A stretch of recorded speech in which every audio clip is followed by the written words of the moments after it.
as they... Sounds good. Yeah. Hello, everyone, and welcome to Differences in Attraction, Asexuality, and Aromanticism in Fiction. I am so excited to have you all here today. And before we get started, I just want to go through some housekeeping. So this is a writing roundtable. The format of this is we're going to do 2 hours. The first chunk of this panel will be devoted to questions from the moderators and from our community of sustaining members.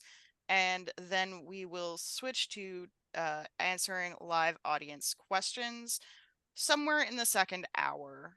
And we do not allow participants to stream audio or video in order to protect our panelists and ensure that we can record this without running into any legal issues. So if you have a question, please ask it in the chat. This event is hosted by the Weeknight Writers Group, a social enterprise dedicated to providing affordable and accessible supports for authors. We run a lot of cool events, and we do it all mostly volunteer with a little bit of money that trickles in from our sustaining membership program, which is a monthly program where you can get the ability to vote on future panel topics, ask advanced questions for future panels, and join our pro Discord with nightly writing check-ins and a lot of other fun stuff.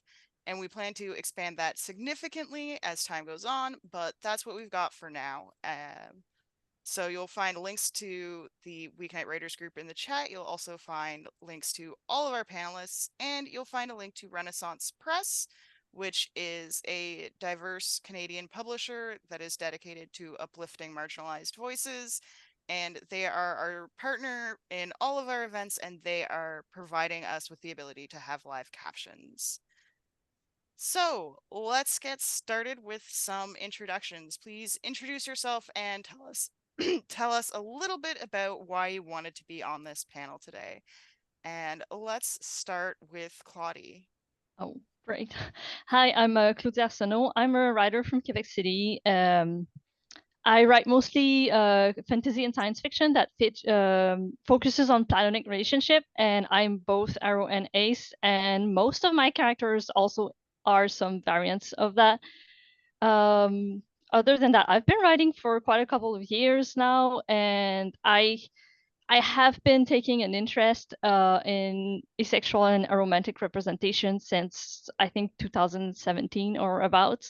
I'm best known for my novels, but also for putting together a database of aromantic and asexual characters back when all the lists you could find would feature the same 10 books or thereabouts. And like I put a database with hundreds of them, which there are more like thousands of them out there. But yeah, so this panel, this is just asexual and aromantic is just something I've been thinking about in writing and in fiction for a long, long time, and I love talking about it.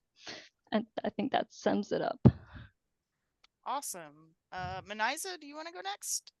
Oh, hi, I'm Waniza Hussein, and I am a writer based in Singapore. I write for kids, so ranging from picture books to middle grade to young adult. I just recently announced 2 picture book deals. One is called Ritu in the Sun, and it's about a little girl who loves the sun, but whose grandmother doesn't want her to go out into the sun because she's worried that her skin will get darker. About colorism, which is like a big problem in many, many different communities.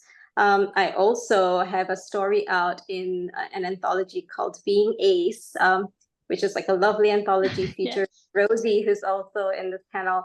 My story in that anthology is a retelling of The Little Mermaid, except The Little Mermaid is Ace in my story. So yeah, thank you so much for having me and inviting me to this panel.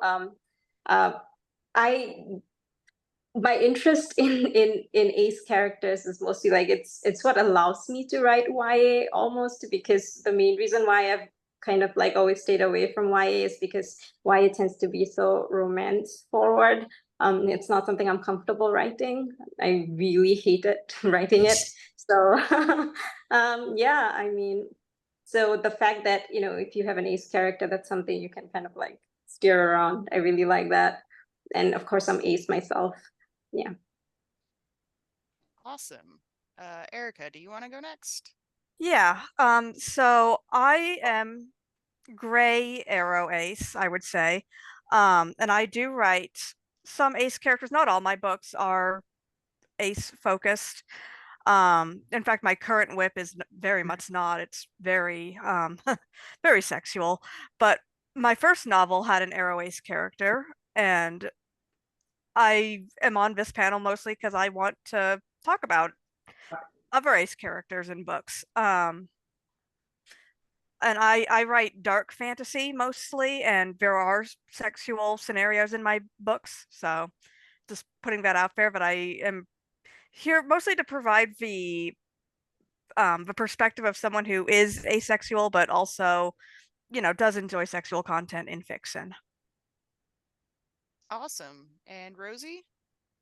Yeah, I'm Rosie Thor, and I also write a lot of AR Ace characters. I'm mostly have young adult science fiction and fantasy out right now.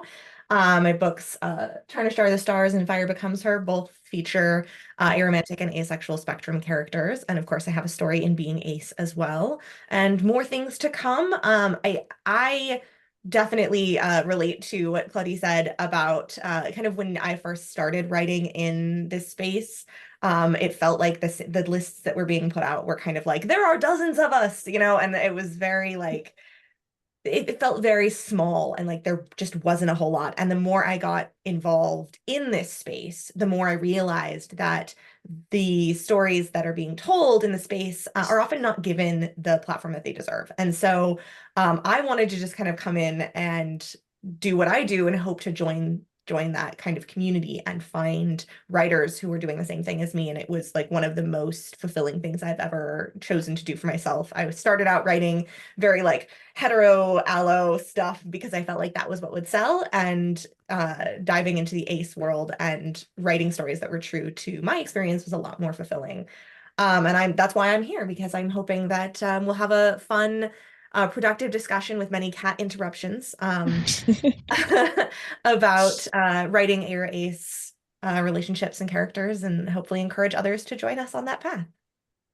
Amazing. And last but not least, our other moderator for today, Jade, can you introduce yourself? I am Jade. I am a writer and also a developmental editor. I would put myself on the gray spectrum. I actually recently found a new term that arrow spike or a spike that seems to relate more to my experience, which I hadn't even heard of before. And I'm here mainly because, well, obviously I work with weeknight writers, but also with editing, I touch so many manuscripts that it's very important to me to have a good experience and interaction with all parts of different spectrums so that I can work with manuscripts and ensure that representation is clear and authentic for all the writers that I work with. Awesome. And I realized I didn't actually properly introduce myself. I am Diana Gunn. I am the founder of Weeknight Writers, and I'm also a writer of fantasy, science fiction, and horror.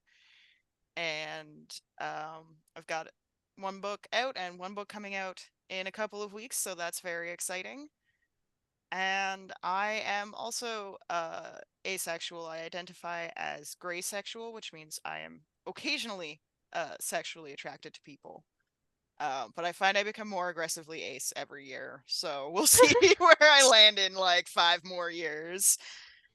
All right, I'm going to pass things off to Jade to start getting into the meat of the panel.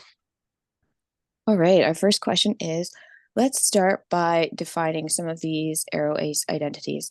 How do you define the terms asexuality and aromanticism, and what is the most important thing that you wish people knew about these terms?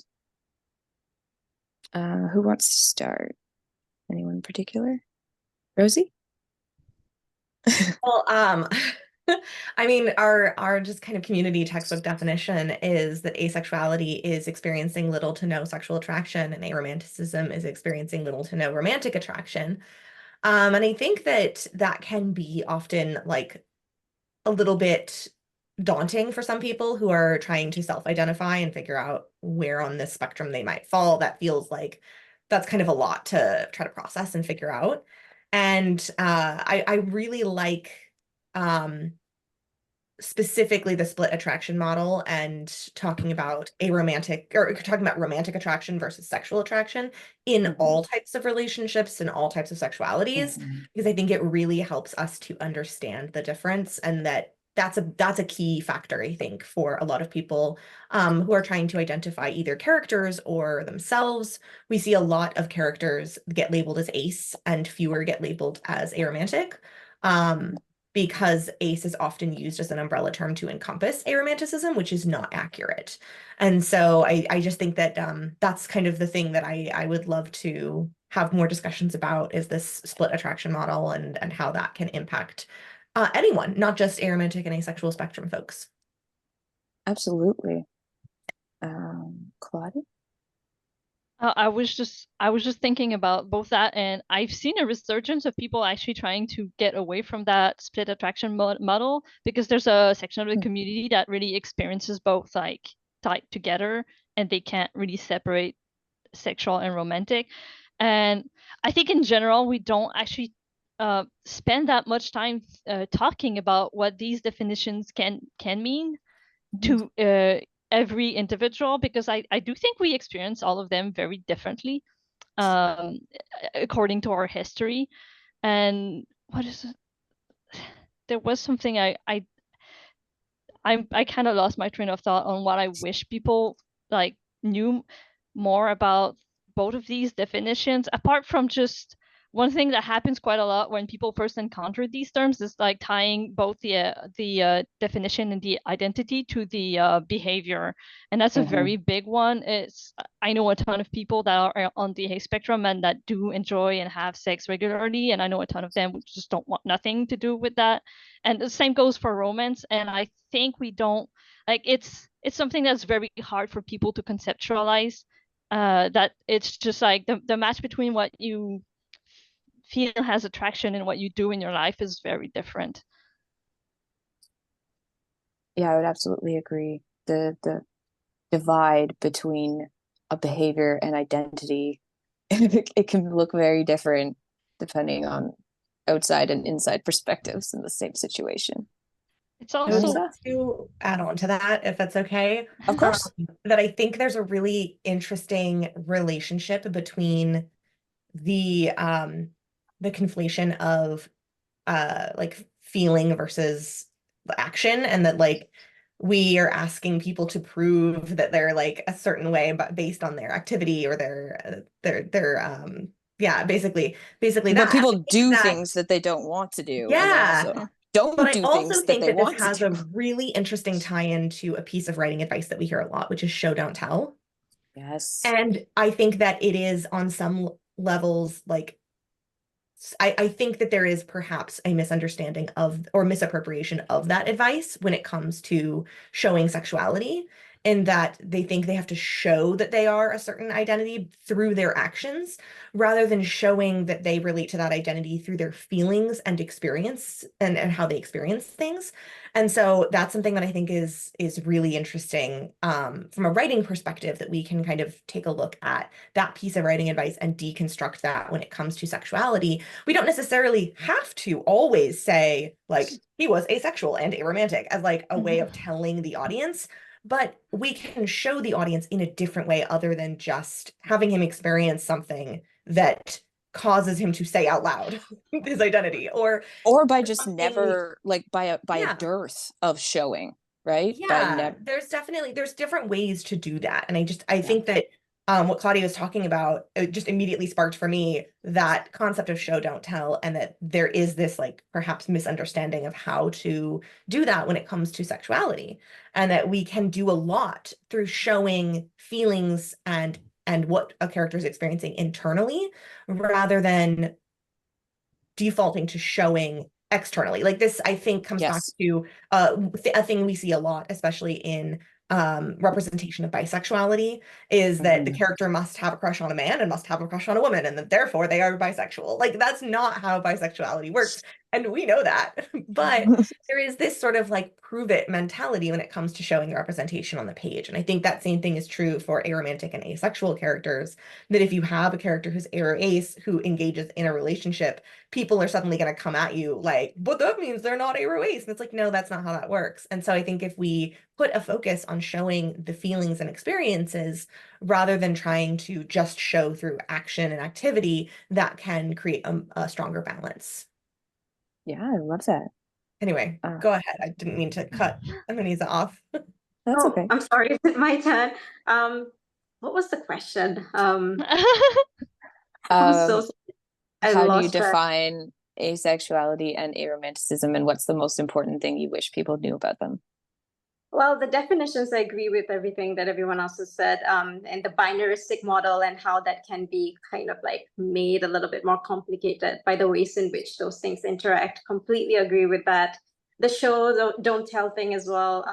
I agree with that as well. That there's this I think people may not realize that you can be ace and not be sex repulsed. And there are people who are ace and are okay with sex, and who write sex, who read sex, and that's like normal, and you're still ace, and that your identity is still valid. So I completely agree with that. Something else I would like to add on to that is that I think there's this idea that people have that just because you are ace or aro, that you may not necessarily also crave, emotionally intimate relationships. And I think that's something that, to me, is something that I wish more people were aware of, that is something that ace people require, crave, that is important to them. Doesn't have to be romantic, doesn't have to be sexual. It can be romantic and it can be sexual, but it can come in any other, there are so many different relationships. People are complicated. People are complicated.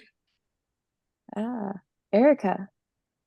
So one thing that I've often heard people say is that asexuality is about attraction, not action.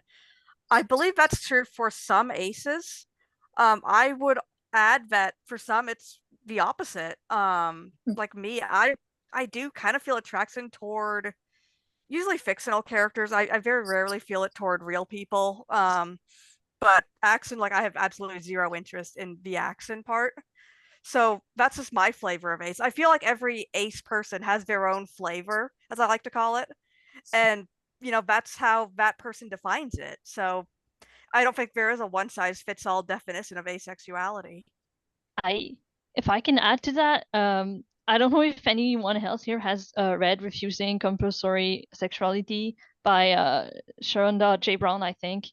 But they describe it as being relationship misfits, and it's basically as soon as the way you interact with either sexuality or romance deviates from the norm, like you don't fit what is expected of you in a cis hetero patriarchal society, then you're a relationship misfit. And the way this term kind of encompasses all of these little variants of aceness and aroness that are out there is my favorite thing ever.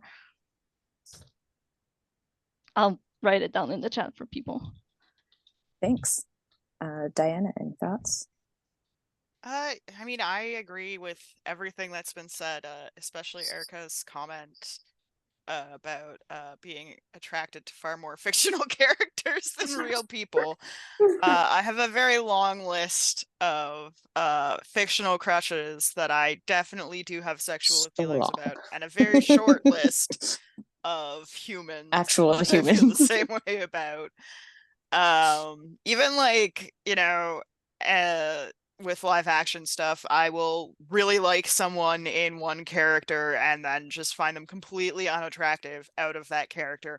Often it's because they change their hair. I have a thing about hair. If you've got like really, really well taken care of hair, it's attractive. Yeah, that's my thing. I don't think okay, I've had one crush on one singular bald man. That's how much of a thing I have about hair. I can have a crush on just a character's hair. Like, that is possible. Exactly. And I think that's part of why I liked anime so much growing up. There's just so much glorious hair going on. I agree. Yeah, but other than that, I think the real thing to say is just I agree with everything that has been said so far. And I think that means we are ready to jump into the next question. So this is going to be a little bit of roasting time. What are some common tropes around asexuality and aromanticism that you wish would die or go away? And I'm going to go in reverse order this time. So we're going to start with Erica. Oh, I do have very spicy opinions here. Yes. Get started. Okay, so one that I kind of wish would die is that all aces are prudes. I'm not a prude. Like I am very kinky. I watch and read all etc. porn. Yeah, some aces are not prudes. It's just how it is. And then the other one, kind of in the similar vein as that, is I kind of wish more ace and arrow characters weren't written like in an infantilizing way. Yes. I want to see more who are treated like adults, making adult decisions and in adult scenarios. Yep, but that's all I'm gonna say on that. All Can right. I kind of Oh, yeah. piggyback on the all aces are prude thing? Because here's the thing, even ace and hero characters, or like in this case ace, that don't want to hear about sex aren't asking for it because they're prude like kind of comes with an expectation of not wanting it for like either religious Like or squeamish reasons. yeah, or social. But squeamish is like that could be sex repulsion, but prude comes with to me a lot of connotations about like American Puritanism and I'd relationship agree. to religion and what is socially acceptable to say and what should be kept for behind the doors. That is completely different from the way a lot of ace people will relate to sex when they say, "Can we please not talk about this?" It's usually it comes from two very different places, and one of them is there to reinforce systems of oppression, whereas when ace people are asking for these things to kind of either be taught where they're not there or just for like content warnings or explicit like sex content notes, basically it's because they're trying to just regulate their space and exist in a world that usually wants them to have sex no matter what. And so I really wish this one would die because it's a really big problem both in and out of queer communities. And that's I have another one though if I can like move into, and it's I don't know about wish would die for most of them because I think a lot of the usual ace and arrow tropes, like as far as like characters being robots, are things we have all related to in one ways or another. One thing that I have seen so often when people write ace and arrow characters and they're like kind of looking for a way to bring it up, and this kind of ties with what Rosie was saying earlier, and it is so often the ace or arrow character will like get unwanted advances or being asked out on a date, and then it becomes a thing of like they have to say no, and then they kind of explain that it's because they're not attracted instead of just being a no with no explanation. And it's kind of always like I've read stories that are supposed to be very cozy, like positive, fun, haste arrow stories, and then you're confronted with the fact that the entire world kind of still expects you to engage with these things, and if even when you don't want to. And it's to me, it's kind of a whiplash thing, and I wish we found other ways that are tied to the character's interiority rather than having them have to respond to people asking, like either like flirting with them or touching them where they don't want. And it's just like, can we find another way, please? I'm tired of it. Yeah, that makes a lot of sense. Moniza, do you have anything you want to add here? Yeah, I mean, I completely agree with what everyone else has said, but like I think my perspective on this is a little different in that I don't like saying that anything needs to die just because I know there are thousands of ace books now, thousands, good God. But that's still very few. And there are very few writers who are writing ace books, and you don't want to like tell people you can't write a certain thing, especially because being ace, it's such a spectrum and there's so many different ways of being ace. So I do feel if someone needs to write a particular trope in order to interrogate it or to subvert it or to engage with it in whatever way they need to. It's their call. So there's nothing I want to die, really. I'm okay with anything. Do what you need to do to tell that story. Yeah. All right. And yeah, I do think there can be a danger of limiting people, especially people who are, you know, ace or arrow, who are writing through their own experience. And I think there are a lot of things Oh, uh sorry. I'm sorry I there are a lot of interrupted you. things that I feel like I'm very happy to see more ace and arrow writers writing about them, but I'm not necessarily interested in seeing allo people who do experience sexual and romantic attraction on a regular, frequent basis, writing about them. I feel like there's a big difference when it's coming from your own experience, and part of it is untangling your own experience. Agreed. That's 100%. That's what I mean. Also, like, yeah, I just feel like there's this pressure to write the perfect ace character as well, precisely because there isn't that much representation. And I think that is a very unfair pressure to put on anyone. I mean, I feel that also as someone who's a POC. It's just not fair to put that kind of burden on a person. Yeah. Yeah, that makes a lot of sense. I Rosie, feel anything to add here? Yeah. I mean, I feel similarly in that I don't know that I have any tropes that I specifically like want to die.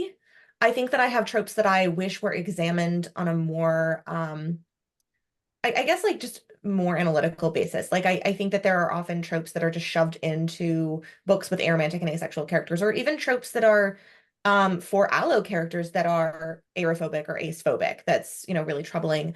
But I wish that there were, you know, basically just that more writers considered those things a little bit more carefully.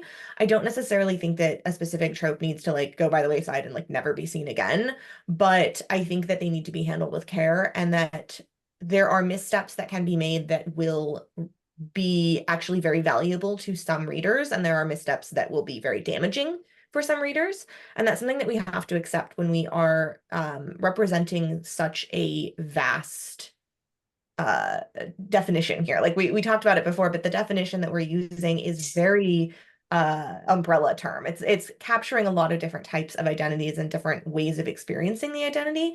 And so I think that for me, the biggest thing that I would really like to see go away is any kind of um, representation that says this is the only way to be. I think that we need to see representation that showcases multiple ways of experiencing an identity, or showcases multiple ways of acting on the same sort of identity experience. I guess there's one thing that I would really love to never read again personally, and that is any sort of narrative that professes to cure an asexual aromantic character of their identity through corrective rape or Yep. anything like that. That's really troubling. And I think very damaging on a whole. I hesitate to say that about a lot of representation. I think there's a lot of tropes that for me personally do not work, and it is okay that I don't want to read them. But for someone else, they might be affirming. And that's one that I think is pretty universally messed up, and damages basically like allo perspectives on ace and aromantic people. And I think that can be really not good. I totally agree. And on that note, let's share some books, shows, movies, other media that have good arrow ace representation. And if you could tell us what specifically about the representation in your example that you believe makes it worthy of being an example. Anyone have particularly want to go first on that one? Well, relating back to what I just said about allo perspectives on aromantic and asexual people, and kind of an allo person being in relationship with an ace or aro character, I think a really good example of that in particular is in Claire Kahn's If It Makes You Happy. The main character is in a queer platonic relationship with another character, and then experiences attraction to another character at the same time, and for the first time, is experiencing a physical attraction and is having to kind of figure out how to navigate that. And I felt that the aspec character, who she's in a queer platonic relationship with, was treated with a lot of respect within that storytelling. And I found that to be very affirming. Excellent. Maybe just throw that in the chat for people if you could. And I can keep going, but if other people want to popcorn this, I don't have to monopolize all of our time. Well, let's let everyone give at least one, and then we can always circle back if we need to. Sorry, I was just gonna say, well, I mean, I have like a real answer. My real answer is The Sound of Stars is great. It's a great choice. Like one of my favorite books. I love the fact that it's sci-fi. I love the fact that it's dystopian. I love how, I mean, I did say we shouldn't have the pressure to write the perfect ace character, but the main character is just so lovable, and that's always nice. Yeah, I love that book. So that's my real answer. I have a fake answer, which I don't know if that's even an ace book, but you guys can pitch in on this. Do you guys consider A Gentleman's Guide to Seducing a Scoundrel an ace book? Have you guys read it? I have not. I don't know that one. Read it, yeah. Oh, so this is a romance novel. It's historical romance, and it's interesting because they don't have the term for ace, obviously, for obvious reasons. But the main character described the sensation of feeling attraction in a way that to me just read as demisexual. But obviously he didn't have the term for it, and I just thought it was so interesting. Yeah, in a historical novel context, without that, he's also dyslexic and he didn't have the words for that too, so they had to just kind of like imply those things with actions. I thought that was interesting. Yeah, I'm gonna have to read that one. I enjoy stuff set in a time when we don't have modern vocabulary, because I think it makes the writer work a little harder to make sure we understand what they're trying to code the characters as. I'm not like 100% sure this is an ace book though. I just, as I was reading, I was like, oh yeah. I like that too though. I see that it is actually A Nobleman's Guide to Seducing a Scoundrel, which is why I was confused. Oh, I'm so sorry. Oh, no, I'm you're sorry. okay. When you said A Gentleman's Guide, I thought you were talking about Mackenzie Lee series, and I was like, that one's not ace, because there is one that has I like. could not have made that face. Yeah. Because there is one in that series that is, and I was like, but that's not the title. So, yeah, but it's by KJ Charles, and KJ Charles tends to be really great about representation of different identities. So I would not be surprised at all if that was an intentional demisexual character. Yeah, I'm so sorry. I got the title wrong.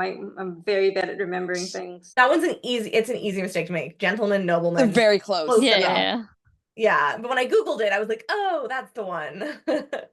Perfect. I haven't read it though, so I don't know. But I have read a lot of KJ Charles's other stuff. Oh, and I enjoyed it very much. I've read one or two. Yeah. I would say that I would be very unsurprised if it was purposeful. They tend to be quite specific about wanting to have different representation in their books. So love it. Can I circle back to The Sound of Stars for a moment? Because this one was on my list for a very specific reason, because it does something that's not often done. And Rosie was talking about like the one ace, and we have mentioned also like I talked about robots, but like aliens being the arrow ace one is also something that we try to recommend like either avoiding or questioning. And The Sound of Stars actually has both like the main character is Demi, but the alien actually, there's a scene where they sit together and they talk about their respective feeling towards like sexuality, and the alien actually talks about having like feelings relative to attraction that are very demi-like, and it is so interesting to have these two characters that are basically expressing similar relationships but a little bit different. And obviously the alien comes from a culture that doesn't have these words, and they relate. And that's like, when I read that, I was like, if you're gonna write an alien character, that is one excellent way to go about like having them have these arrow and ace feelings, because well, it's just ace for him, but because like he can relate to the human character, so you don't have this sort of otherness added like to it. So that one has been on my list for a long time as a very perfect example if you're looking to kind of play with these tropes that tend to be on lists of things not to do, and to do them right and do them justice. That's a really good way to go about it. It's a very good book anyway. Basically everything Alicia does.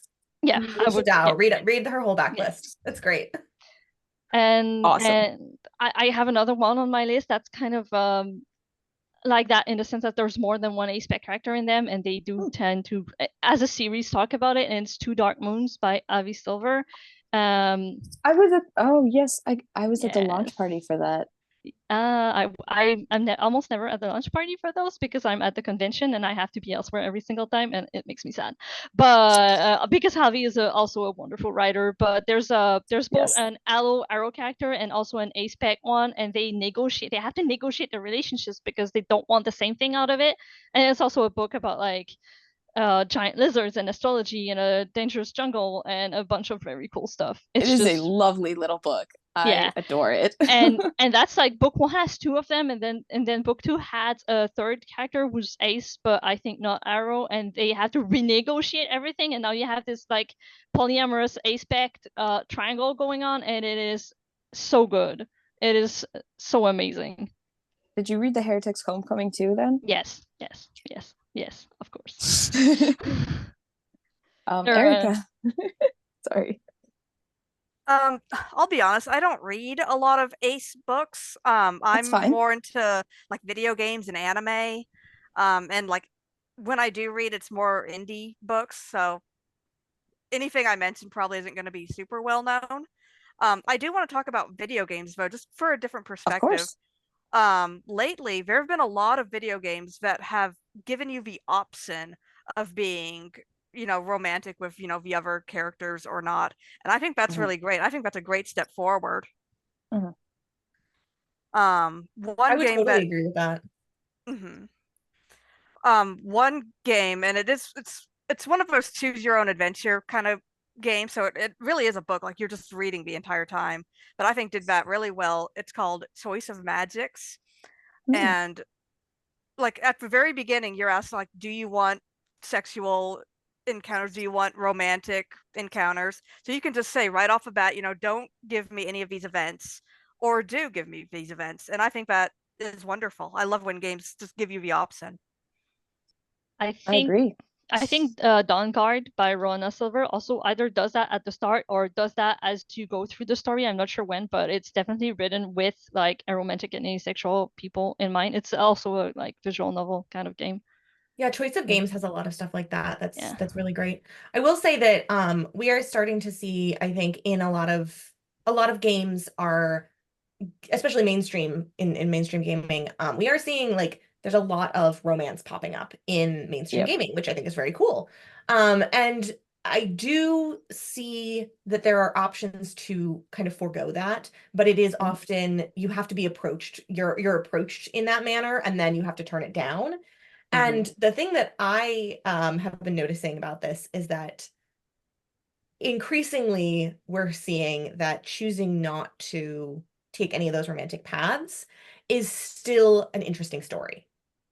I think historically I've seen a lot of the time if you don't choose a romantic love interest in like a game that you're playing, the storyline, like you don't find out stuff about the characters, and it's like that's a bummer, and you lose out on story. You can be at a disadvantage. Like if they don't join your party or something like, or give you a thing. That's so disappointing. It feels like there's this sense of like you have to go through and play the game and romance every character in order to get value out of the game, and there isn't as much value if you don't romance anyone, and that's like such a bummer to see. I also recently had the experience of playing a game where I didn't romance anyone and another character shamed me for it, and that was very sad for me. Yeah. Aww, that's not cool. Yeah, I love the game otherwise, but Baldur's Gate do better. I was gonna say, yeah, Withers straight came for me, and I was like, bro, oh my God. get out of my face, you're dead. I had a very unfortunate experience with Baldur's Gate 3 because of the way it's built, I think, in that I really delayed the first time I would take my first long rest, and that's usually when these like scenes happen. And what happened is that they basically all came onto me the same night, and I had to stop playing. It was just too much. Because that happened in the early access, and they changed it. I know it's still happening because I played this game like last November, and I had to stop. And everyone I talked to, overwhelming. So every single one, and then you say no, and then the second day you get kind of like told off for it, and it was so much. I was like, Yeah, I They think did that was fix in one of the that. patches. It I was think that it was was the in one of the December patches patch. recently. They had all of their like romantic meters or whatever were Yeah, built wrong. tonals. So they were all like maxed out right at the very beginning. Oh, I God. don't. Everyone Yeah. was like extremely aggressive coming on Touchy. to, and they did fix it. So it's not quite as bad anymore, but it was very jarring for sure. Yeah, It was now a lot. they've changed it, and now I was trying to romance someone, but it didn't work out. I missed my boat because some of the Yeah. characters you have to get those romance scenes at very specific points, and now I'm not romancing anyone, and Withers came for me, and I was like, Damn it. look, I Yeah. tried. I tried. Yeah. Yeah. I think it's definitely like I get that like they're trying to make a joke at like the expense of like, you know, dude bros who are playing the game and not actually like trying to get to know the characters and enjoying the story, but it ends up coming across as very like ace phobic. It was like, oh, thanks. Great. Yeah, I don't think I initially took it that way because I feel like there's also like a disconnect from Withers because I feel like it was also like an attempting to understand humans because it's such a non-human character. I think it says a lot that the way that he begins to understand humans is that. I think that's Yeah. very interesting and very allo-centric. Yeah. Oh, But yeah. anyway, I digress. Yeah, but I think we are in that space where we are starting to see more options and more ways to interact in video games with these types of stories, but it's still like it's very rough. And also, like I've seen fandom reception of these options be really not good either. I don't know if any of you made the mistake of watching how people react to when you play 80s. There's a little Medusa footing it, and Yep. you don't have a romance with her. It's basically friendship from top to bottom. And don't go look at how angry people were at that. Like that it was always only ever going to be friendship, but you could still max art basically with her. Like some people were like, oh my god, she led him on, and it were really like this is still a very tense space for video games to exist in, and I kind of understand why it's like it's fumbling along right now. But I love Yeah. her. Yeah, And I think there fandom is can an get really expectation with video games. There is a sort of entitlement to a character, a fictional character's romantic and sexual availability. We also saw this really intensely with the release of Mass Effect Andromeda. There's a character who is voiced by Natalie Dormer of Game of Thrones fame, and the fandom was incredibly volatile about the fact that she was not romanceable. And kind of they got really gross about it because her characters in previous shows that she has been in have been very sexually forward. They were expecting that character to be available to them, and because that character wasn't, people got really gross and angry, and you know, it wasn't a good time. And I think that we are seeing that with, you know, with video game players. Often there is an entitlement to an experience that they want to have rather than an enjoyment of a story that is being told in a specific way for a specific audience that I don't think we get quite as much with readers of fiction.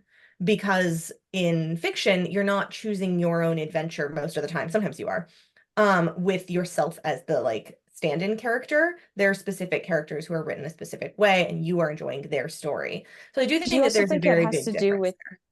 do you also think it has to do with the fact that like in a video game you've got a visual avatar, you can hear a voice that's been recorded, whereas when you're Yeah. reading fiction you're generally generating all that stuff internally?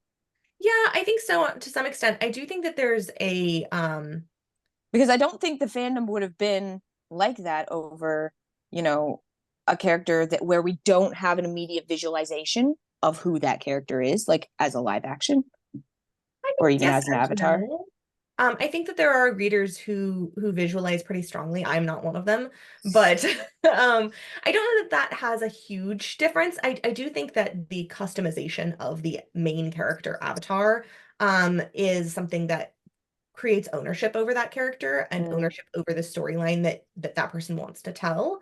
And I think that there's healthy ways to engage with that, fan fiction Sure. obviously being one of them. But I do think that there is an entitlement that comes with that in some cases, over a specific type of relationship or a specific type of interaction that they want to have within the game. I also think this is directly tied because for video games specifically, you are gamifying often the relationships. There's a love meter, or there'll be like Harvest Moon, Stardew Valley stuff, like hearts going up, like. And what is implied and what we have in real life is an hierarchy of what relationships are, and usually you put romance on top. So if you've achieved the top, you are in a romantic and sexual relationship. That's considered to be like the end goal. And that's true for real life. And that what that means is that when you put it in game, it gets gamified that way.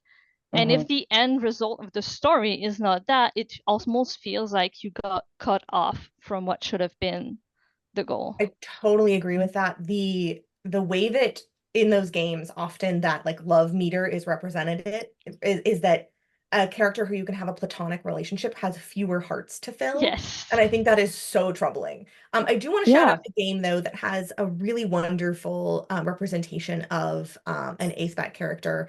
And that is I Was a Teenage Exocolonist. It's a great game, first of all. Very fun. It's got a little bit of like deck building. It has a little bit of like a princess maker kind of style. Basically, you are a kid who's growing up on a planet that is far away. Your family has come to this planet, and you're dealing with these things within like a compound that you live in. And as you grow up, you start to recognize problems within the compound and outside the compound. And there are a ton of different ways to interact with the story. You can become a member of the government, you can become a member of the army, you can become a botanist and like learn about the aliens on the planet, you can befriend the aliens and like help lead their uprising. There's like so many different ways you can do this game. But one of the characters that you meet is a character who is on the ace spectrum. And if you approach them romantically, they just gently turn you down. And it's very cool. And as you get to know them, you learn more about them, and they will become forthcoming about their identity. But it's just like really well, I thought really well done. And it's just casually there. It's not like a huge deal. It's just like a really nice, like kind of gentle representation of many different types of relationships. And as a fun added bonus, in that game, you can choose to be non-binary, which is nice. And there's a really great representation of a trans girl in there too. So just all kinds of rep. Everyone should play it. It's great. Yeah, that sounds fantastic. We could talk about this, and especially about video game fandom all day. And I would love to have that conversation with you at some point. I think that would be a lot of fun. I certainly have another 10 hours of thoughts on Baldur's Gate romances and character dynamics. But in the interest of time, I think we should move on to the next question. And so now we're going to start talking more about how writers can create these characters. So what motivations and behavioral representations should writers consider when deciding to create an ace or arrow character? Do you mean for themselves or for the characters? I mean, both. Yeah, I think both are valid to address. I don't know where to start. I think no matter what you do when it comes to representation, asking yourself why you're going down that path, either like why you're giving the trait for the character, like the specific flavor of ace or arrow that they are, or why you decided to tell this story, is always a very healthy thing to do, because there's a lot of things that we kind of go reflexively to, and you almost have to train yourself out of, especially if you're not yourself ace or arrow and have not like lived through the experience all your life. So just like ask yourself why you're doing this first of all, and then like go research. Like if your first reflex is to write a robot that doesn't understand anything that relates to sex or romance, ask yourself why you decided that the character that doesn't have this relationship should be the robot. Like it's probably about reflex you have, but you could have something interesting to say about it. There are ways to do this very, very well. It's never like we said earlier, like it's not that you should never write these things. It's always that you should consider like, and also why are people saying that's a problem? And like, because it's never just don't do it, it's just understand why we have this like reflexive, maybe not thing. It's usually it comes from bad experience and also from patterns that we have seen all of our lives and that have negative impact. It's rarely like this specific character is bullshit. It's always like we've seen this dozens and dozens of times. And when you put them together, here is what it makes people think about themselves. It makes them think that they're robots. It makes them think that they're broken. And that's one thing. And maybe if like others want to go, I'm sure I'm gonna have plenty more thoughts about this. Yeah, anyone else want to jump in?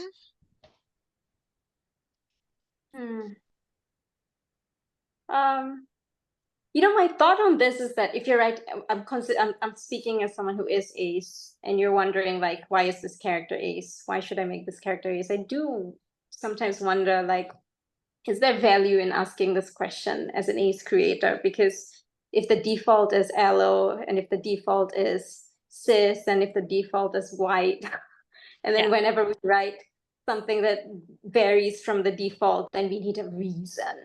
Okay. Just to be clear, like if you're ace and aro yourself and you just want to do it for the heck of it, just do it for the heck of it. Really, this one was, you're right, way more addressed to people outside of communities coming in and just deciding that this character is going to be aro ace, because I've seen some very bad like default choices there. But you are absolutely right, and I didn't like specify that, and I probably should have. No, please. I wasn't talking about what you said. But I mean, I hear myself and I'm like, yeah, I've like, yeah, we have to care for our own writers a lot. And I think a lot of people are stressed when they hear that and they're ace and aro themselves, that they probably shouldn't be doing it either. That wasn't meant for you guys. Y'all are fine. You can go. I'm sorry. I didn't want to interrupt.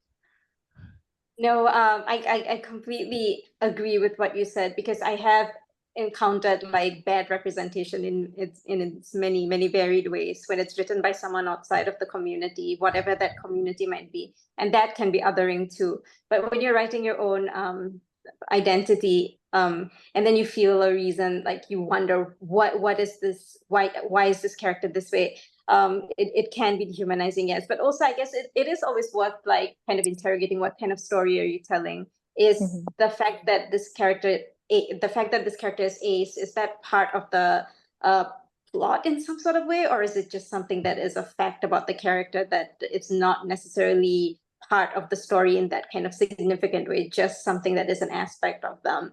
Does it inform the story? Does it inform their relationship with everyone else? Is this a coming out story, a coming of age story, or is the character already ace and everyone knows this character is ace and it's just something that is a fact?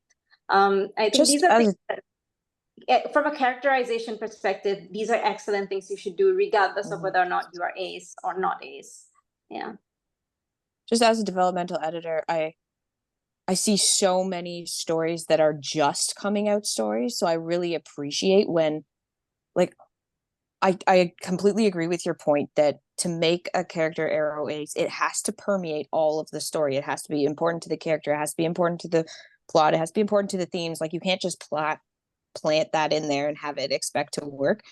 But it's nice to see stories where coming out isn't the plot point, if that makes sense. No, I did not mean that it should be part of the, because I do feel like you can just be ace and it doesn't have to be a story about the fact that you're ace. You just happen to be an ace character who's having an adventure. Can we not have adventures? Sometimes we have adventures. Exactly. Yeah. Yeah, but I think what Jade was trying to say is that even if that's not like the plot related thing, it will still permeate. It should still permeate the story, the way that they tell the story. Yes. It certainly, if it's a point of view character, like it should permeate the way that they describe people. It should be intrinsic to them, and that can give it an inherent connection to the theme. It's a little different when it's like a side character who, doesn't have POV time. And but even if it's like a mentor character, like a support to the main, you'll see the perspective bounce, or you should, if it's well written. Fair. You totally disrupted my train of thought, but that's okay. Let's go to Rosie. I don't know that I have anything to add to this that hasn't already been said. So I will cede my time and we can move on. All right, Erica, do you have anything to add here? What was I've forgotten what the question was now. It was it The the one, what question, should writers consider when deciding to create an ace or arrow? Was that the one? yeah, Yes. Okay. Again, just going back to my thing about every ace is a different flavor of ace. When you're writing your character, kind of decide what exactly their flavor is. Your character doesn't have to be identical to another ace character that you've read somewhere else. yeah. They I can be sex repulsed or, you know, averse. So, I think that's a and that's something I had like discussed in previous panels because I had been asked about like writing relationships that are not romantic, but knowing ahead of time how your character feels, well, if your character knows their ace, but even then, if they don't have the words for it, just how they feel about sex or about romance, are they repulsed? Are they averse? Do they like it? Do they have previous experience with it? Are they completely new? Because in YA, you see a lot of like these are my first experiences, but if you're writing adult fiction, and your character is 30, it has probably come up, even if it's just as a disconnect between the character and others. So knowing like the specific flavor is a very good way to go about it. Like sit with your ace or arrow character and think about the little things.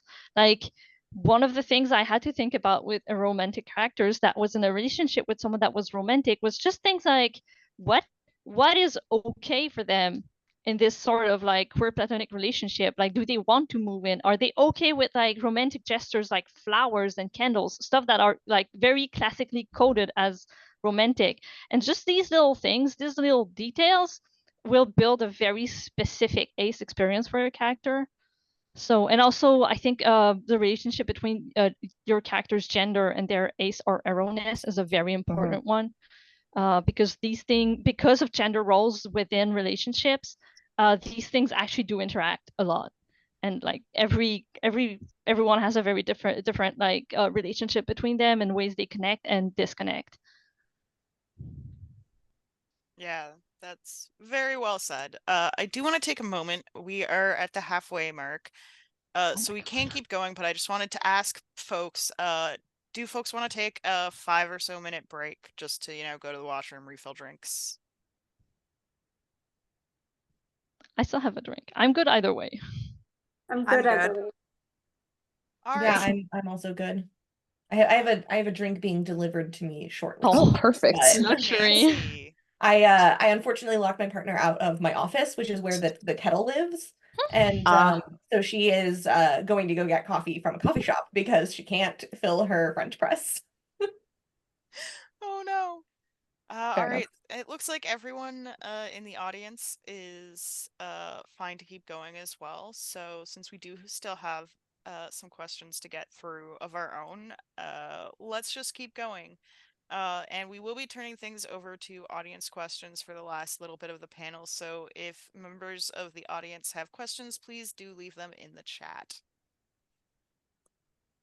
All right. So I guess we'll go ahead with our next question then. So the tension, we've already spoken about this a little bit. The tension aspect of relationships is commonly represented as characters becoming more physical, use of base terminology to discuss progressions of relationships, etc. Now, when we're writing stories about ace and arrow characters where developing a relationship is part of the story, but the physical connection isn't the third rail that we want readers to use to judge closeness in a relationship, what can we use instead, and what does this look like on the page? Well, I think that this is an interesting analysis of romance because I do see, there are a lot of romantic stories that use the trope of either characters not being in the same space or characters being divided by physical touch, like pushing daisies. The characters are not able to touch. And so, Right. and allo audiences go wild for it. So, True. I don't think that touch has to always be the center of the romantic like ramping up of that relationship. But I also think that we see intimacy in a lot of different ways, and that that is just one way to be intimate. Intimacy can be about emotional vulnerability. It can be about um like it can be about sharing your past, but it can also be about sharing your hopes for the future. And I think that when we see characters become emotionally intimate, that can be a really powerful way to show the development of a relationship. And it doesn't have to be a romantic relationship. That can be a platonic relationship. That can be a mentor relationship. It can be a sibling relationship. It can be friendship. It can be so many different things. And I think that there's just a way of examining intimacy in different lights, and there's just a lot of different ways to do that, I think, that will be unique to the writer's perspective often, as well as the readers, and just kind of how they want to go about developing that. um that was something that I navigated a little bit in Fire Becomes Her, because that book is about an aromantic main character who is learning that she is aromantic and dealing with the repercussions of entering into a romantic relationship with someone very publicly and realizing that that's not what she wants. And the relationship arc that we see there, or at least that I intended and hope that it landed, is a decrease in intimacy with one character and an increase in a different type of intimacy with another. So the relationship that we have centered at the beginning is a very physical, very public, both romantic and sexual relationship. And the other relationship that is centered is a platonic partnership. And the intimacy that's created there, I think, is shown in basically in just like their mutual understanding of each other's goals and each other's politics, essentially. Like It's kind of like like this there's consideration and respect that's yeah, just like exactly. high Yeah, it's really level. about respect and about mutual hatred for trickle-down economics. Yes. But I think that there is like a really strong way to do that without having any kind of physicality, and that the respect is exactly what it is. It's about that the deepening of the respect. It's not just respecting each other, it's respecting each other because you learn more about each other and you know more about each other, and the respect that you can hold for someone changes because of that. I honestly think even normal allosexual relationships could benefit from the level of respect Yeah, that you no, can I totally agree. that it gets introduced in some of these Arrow books. Anyways, yes, Claudia. I actually kind of want to hear what the others have to say about this, because I have an entire series that's basically romantic tropes, but make it Arrow, and I could go on for hours. But I kind of feel like I've been talking a lot, and I'm really I will curious about what say, Erica has to say about this in particular, because you kind of write a lot of you play with these a lot too, right? I do also want to add though that Claudia, your depiction of there's only one bed, but we're all Arrow Ace is like chef kiss. We can come back to it. Erica? Yeah, so I don't know. I write all sorts of different romances. And the main Arrow Ace character I've written is Calinthe in my debut novel, Merchants of Knowledge and Magic. And she was my first attempt at playing around with tropes, and to a degree I'm not sure I did a great job. I'd probably change some things if I were to rewrite it. But I'm in the planning stage of another book that I want it to be. It's the enemies to lovers trope, but it's enemies to queer platonic friends. Okay. And it's going to be like a dark fantasy, more kind of political. And in that one, the main character is a princess who is expected to get married, have an heir, all that stuff, and she is very sex repulsed, sex phobic as well. Like the idea of it terrifies her. And I want to write her happily being able to get out of that scenario, and she becomes friends with the person who helped her change the laws so that she's not expected to do any of that. Oh gosh, where was I going with this? I don't. What was the question again? I lost my train of thought here. What do we use instead of, or what can we use instead of like physical aspects to show the readers relationships increasing as a plot point? Okay, so one of my plans for this book, as he's developing this queer platonic friendship, is they do things together that Mhm. aren't romantic. It's more related to like their jobs. They're both kind of in the political sphere, so they both do, they pass these bills together. They do this political scheming together, and that's Like how they they lobby and they go to the boardroom together. exactly. They also play board games a lot. That's their thing is Oh, they I like play that. like they kind of become chess masters to each other. Oh, I love that. And I'm gonna and have to like read this. um and like as they play this game, they start to admire each other as a rival and they learn from each other and they grow to respect. Again, they respect each other.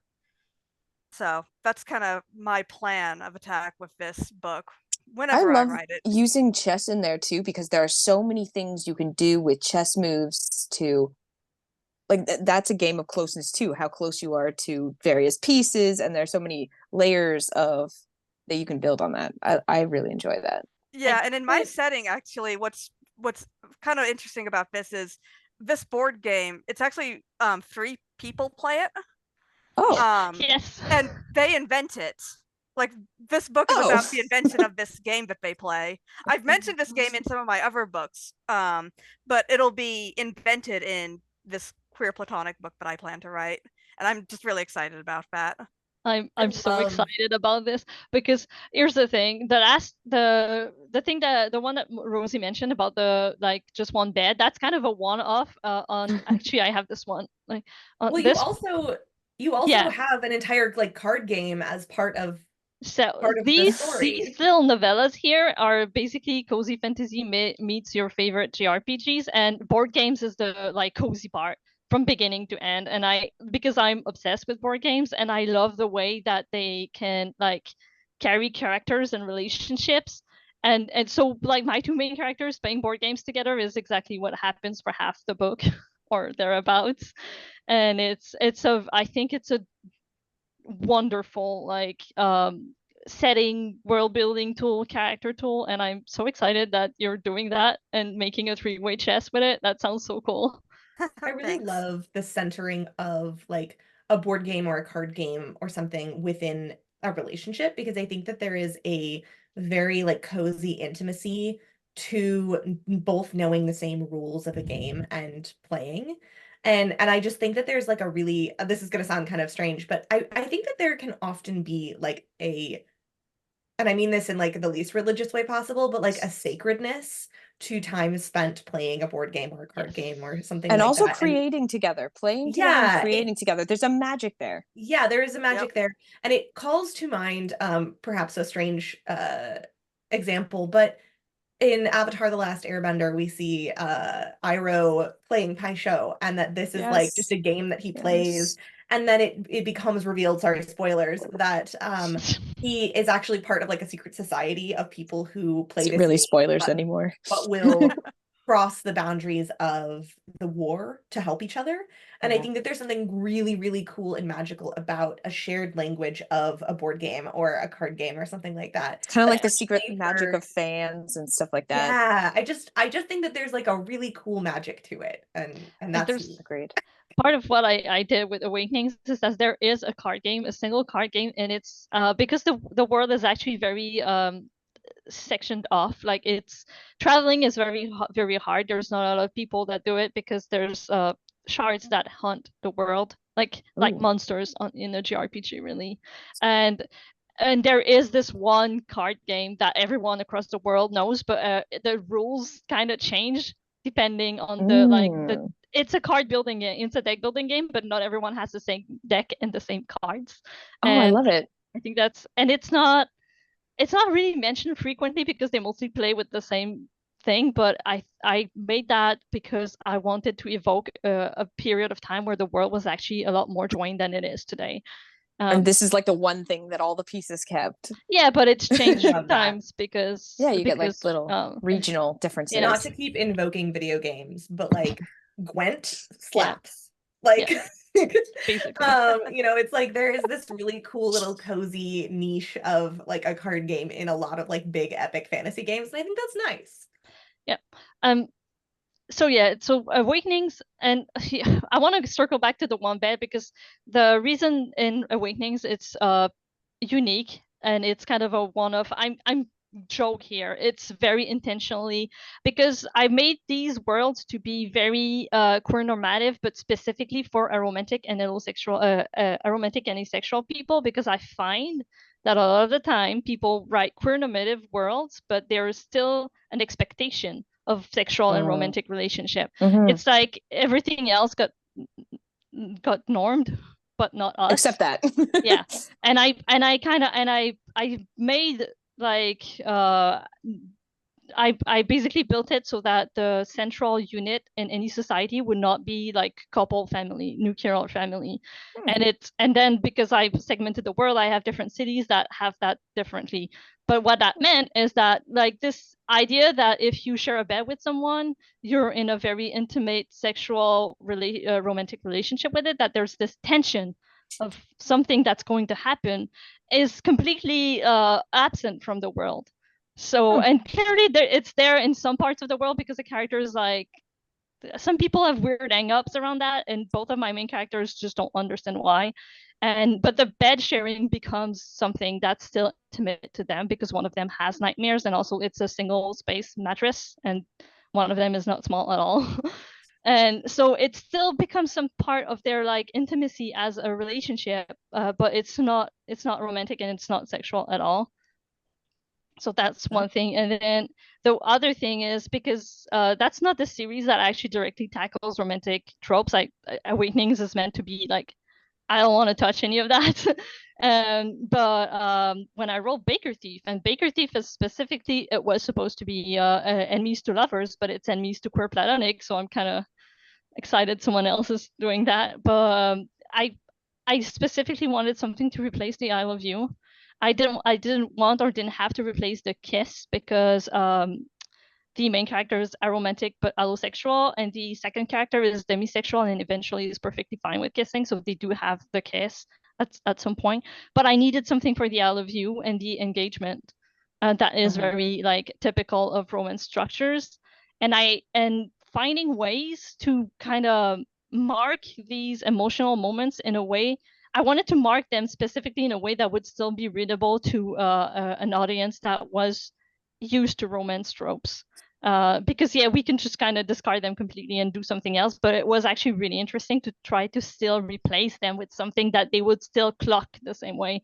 And I went with a bilingual pun, which was perhaps not the best, but it's the main character is a baker and it's the name of his bakery, but it's a French pun, and if you like, it's called croissant-toi, like, but if you say it croissant-toi, it's believe in yourself, and then they like just switch it to I believe in you because you can do that very easily in French, and I had to explain that under it, which was a little weird to write, but having these words, and I find that a lot of a romantic friendship or a relationship have these specific words that are tied to their history, or moments that are tied to their history, or things that they have done, like board games that are tied to how they grew together in a relationship, that can make some very good ways to kind of replace these usual markers. And the engagement is literally them. Engagement is them sitting together and being like, okay, we're not living together, but are you okay with like candles? And the other is like, yeah, I love candles. They just look great.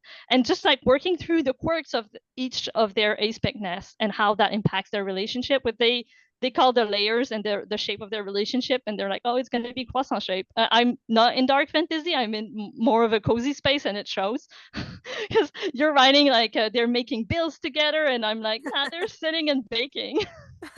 I do write some cozy fantasy, but like my current one is grim dark to cozy, as I call it. So there's wiggle room. I'm so interested in like, you've been on my TBR for so long, and I'm reading someone else that has this kind of a grimdark world, but it feels very secure and cozy in just a way that it's brought, and I am so interested in that space. Oh, thank you. So Also, just like as a side note, I just want to share this, but in my fantasy world, the sexualities are like they're given different names. They use flowers, and oh, asexual people are lotuses. Hmm. And that's just how they talk about it in their world. And like when they go to parties or cool. something, they'll wear a pin of the flower that they are. So it just avoids the awkwardness. If you're a lotus but you still want to go to these parties, you can wear a lotus and nobody will hit on you. That's so cool. I like It's that. kind of the when you go to conventions now and you get to have the like no hug bracelets and stuff like that. I Yeah. love that. Mm-hmm. That's cool. Monica, did you have anything to add to that before we move on to the next question? I mean, I did have thoughts that are like very different from the path that you guys went on. And that is that for me, like the stories that work best are the stories that where the connection is entirely non-physical. And there are a lot of very good, like very popular, wildly popular allo, romance novels, love stories that are like that. One example is it how to lose the time war? Is it how to win the time war? I'm This so is bad how at you How lose you the time lose war. the time war. Yeah. That's what I was thinking of right when I started talking. I was So thinking good. about that. Like Yeah. they're entirely completely separate. no physical anything, but the intimacy is purely emotional and purely intellectual. And the way in which it connects is just by slowly over time getting to know someone and just to know them so well that they become almost like a part of you. And that's also like in so many other stories as well. Like if you're thinking about like Pride and Prejudice, Mm-hmm. I know that we have the 2005 version of it with the hand thing, but in the actual novel, there is no hand clutching. In that pivotal scene when she goes to visit his Pemberley and she sees Pemberley, the thing that actually makes her like him is not that whatever, like he like helped her up. It's more that she finds out something about him, more about him, and her perception of him changes. So to get to know someone more and better, that is how the intimacy grows. Yeah. All right. Our next question is a community question. So in cases where we're writing an aromantic character who does have sexual interactions or an ace character who has romantic interactions, what are the best practices for portraying these interactions while staying true to the identities? I think there's just so many different ways to navigate that I would hesitate to like define some best practices. I think that it kind of falls back to like everything we've been talking about, which is respecting the characters, respecting the identities, and I think that like the way to do that is to be honest about the experience. And that I think there is a danger of perhaps like stereotyping a character who is alloromantic but asexual as a prude, or stereotyping a character who is allosexual but aromantic as like kind of like an F-boy or something, like that kind of energy of like somebody who's like promiscuous or something like that. And that's not going to always be the case. Oftentimes people who are allosexual but aromantic struggle to navigate that space. That's not always something that they don't just show up and disrespect all of their partners by not being honest about what they want out of a relationship. Like we still see people having positive interactions with people that they want to have, and that's fine. So I think that as long as, it's not narrowed down to one specific stereotype and it is explored with honesty and curiosity, then I think that's how I would approach it. I think you need to have a good sense of who your character is. Like what exactly is like it goes back to characterization and what type of ace is your character, because there's so many different types of ace and many of them are not sex averse. But if your story is about a character who is sex averse and that's the story that you wish to explore, then you need to do it in a way, like I agree with Rosie, in a way that feels honest. I mean, in writing, it always like the aim is to capture some sort of truth, right? Regardless. So that's true of writing an ace character as well. You want to capture someone's truth, even if it's not your truth. Yeah. I think just to add to all of this, I think if you're honest with like who your character is and start from their own relationship with their aceness and like just make sure you've done the work beforehand. The second thing that I would just be careful of is and I think if you really like dig down into the uniqueness of who they are as an ace person, you'll get there anyway. But as a general rule, being careful of not phrasing things in a way that makes them universal is a good one. Like because I have seen people that they basically write one experience, but it is kind of always phrased like I'm asexual, so and it's like no, you're asexual and it brought you there, but that doesn't mean everyone is like that. So there's like little phrasings like that that can help like respect basically the other experiences. So honesty and knowing your characters will help you respect the characters' identity and relationship to their S-ness, and just watching that you don't project their aceness as basically everybody's way to relate with that is basically other like side of the coin to me. I think a really interesting thing you just said is the I'm asexual, so I blah blah blah. And I think the way to like combat that mentally is to think about it as I'm asexual and I experience this. That the asexuality is in conversation with the experience or with the action that's being taken, but it is not the necessarily like a universal reason to be that way. It might be the reason for you that you interact with the world that way, or it might be a way of explaining the way that you interact with the world or the way that you experience something, but it doesn't have to be it doesn't have to be all encompassing for all people who share the identity. I like that and because it kind of this is the Yeah. experience and I'm adding mine instead of so, which is more limiting. Like I feel like it pushes more people's experience out. Yeah. Erica, Monica?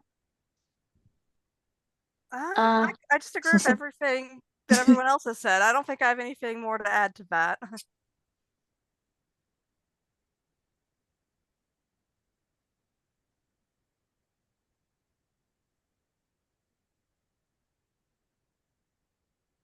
Did we hang? Oh, I think we're good for the next question, honestly, because I feel like we've covered a lot of like the best practice or just the ways that you should think about that in like as we went through the questions. Yeah, I just wanted to double check. Maneza, did you have anything to add to that last question, or should I move on to the next one? Oh, did I not? I feel No, like you I answered. You did. You were right after me. It just seemed like you were about to say something else when Erica spoke. So I just wanted to check in. If the screen hanged. Oh. Okay. Oh. All good. No worries. I just want to make sure that I'm not, cutting people off.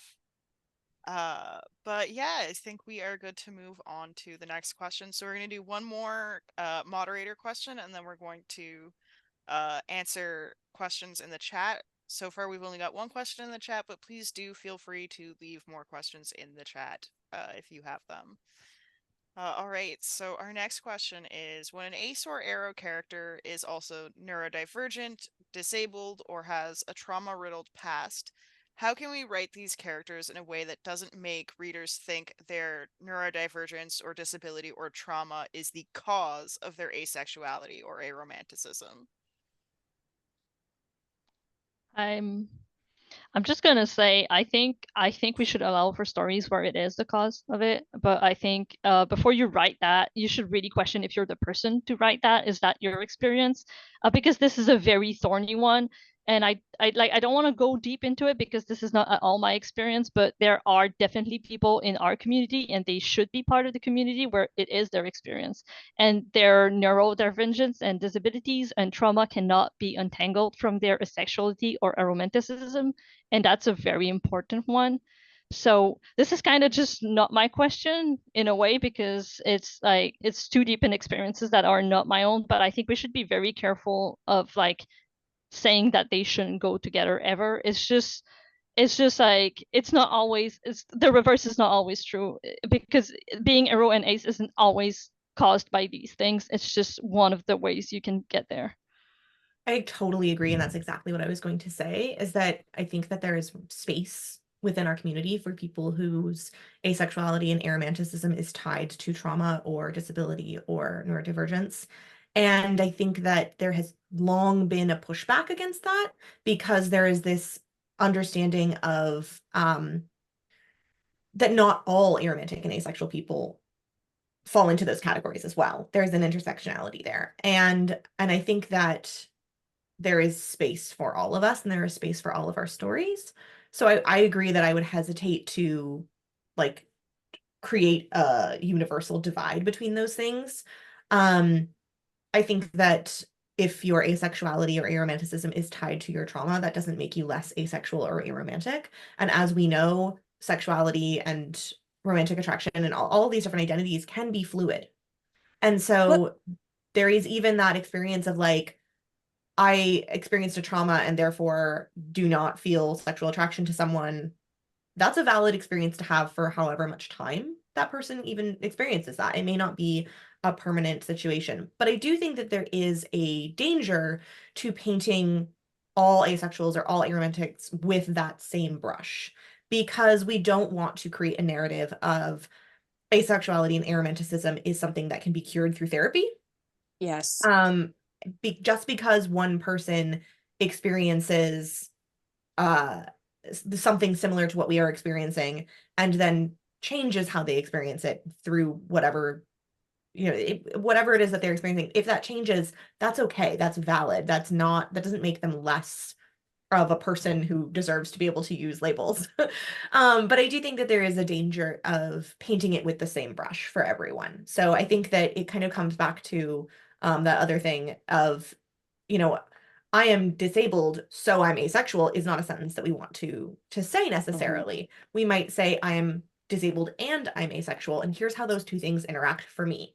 And I think it comes back to really just describing the interaction between these two identities as unique to that individual and not necessarily something that is going to be shared by all members of the community. But that's the same for any type of asexuality or aromanticism that we're describing. It's just going to be that is unique to that character and how they experience it.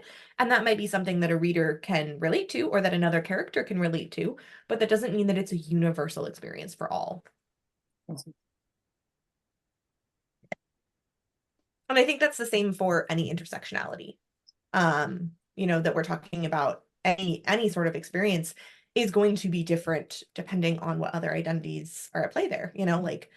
A sapphic asexual is going to have a very different experience from a heterosexual sapphic, or sorry, heterosexual ace, or heteroromantic. Here we go. I'm tangling Too many words.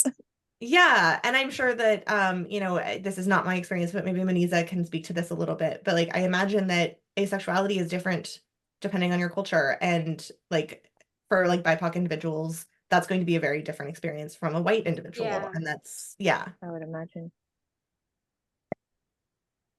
I think my internet's going in and out again, so I'm not hearing some things. I'm so sorry. But yeah, I agree with what everyone else has said. And I do feel like when we have intersecting identities, it is important to allow the space for people to explore the stories they need to tell. And I really hate anyone ever saying, no, you can't say this, because there are definitely people who may become ace because of trauma, and them being ace is valid. So if you are going to write a story like that, you should write it the way you need to write it. And then afterwards, maybe think about like whether or not the story works. And that's a journey that you will have to take on your own.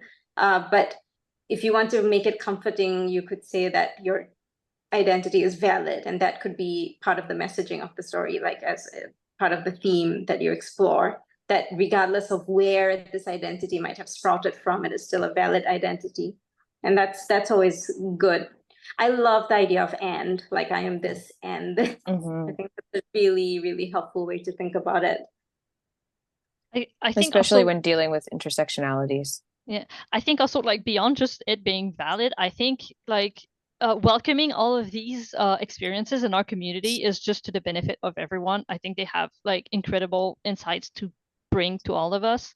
And what I will add, like if you're looking for ways to approach, especially when it comes to asexuality and like the medicalization of it.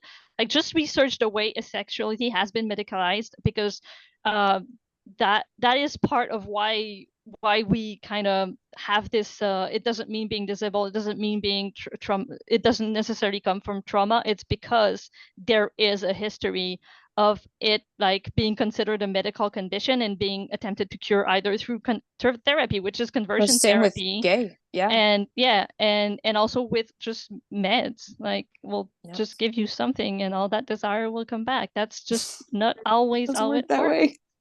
Yeah, it doesn't. So if you're like writing in that space, just make sure you actually understand like Do the all that research. history. Yep. That's the history you absolutely want to have researched before you write this.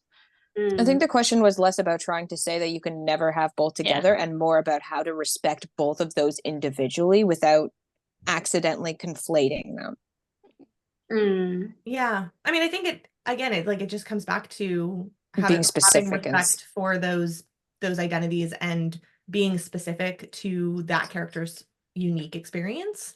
The other thing that I wanted to mention though is that, we talk about the idea of like trauma and asexuality cohabitating. And I think that there is often an assumption that the trauma caused the asexuality. And that can often be something that, we experience ourselves as feeling like that's kind of how that happened. But I think that something that is worth interrogating for those characters is that, did the trauma cause the asexuality, or did the trauma reveal the asexuality? Or amplify. And, did it amplify it, or did it basically make it something that was impossible for the character to ignore? There's often pressures from society to ignore those parts of ourselves. And I think oftentimes gonna say also, like, there are very specific experiences about asexuality that can be traumatizing because of society. Or did the asexuality cause the trauma in the sense that, the society caused trauma because you're asexual?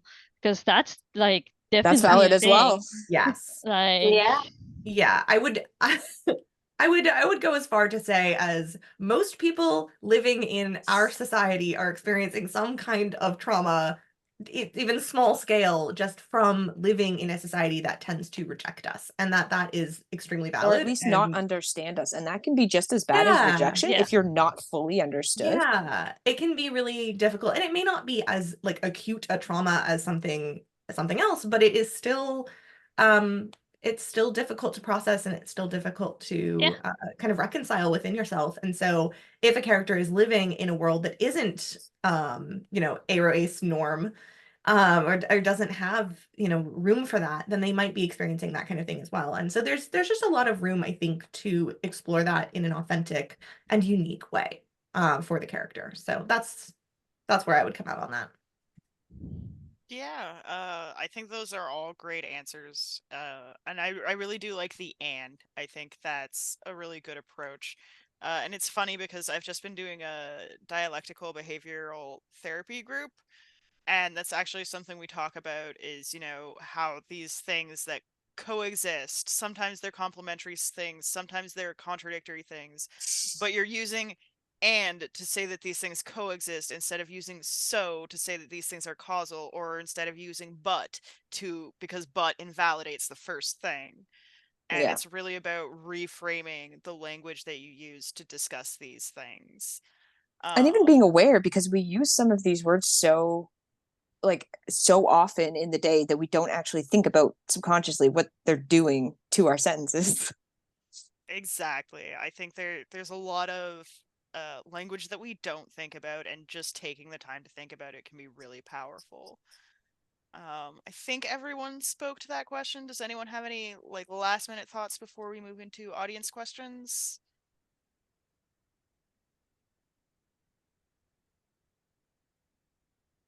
No, I think we are good to move into audience questions. Jade, do you want to start us off? Sure. This one's from Janine. How powerful do you think is the expectation for the protagonist to have a romance subplot in YA science fiction and fantasy right now? I'm shopping around for content editors, and at least a few have suggested they will push a romance arc if I went with them.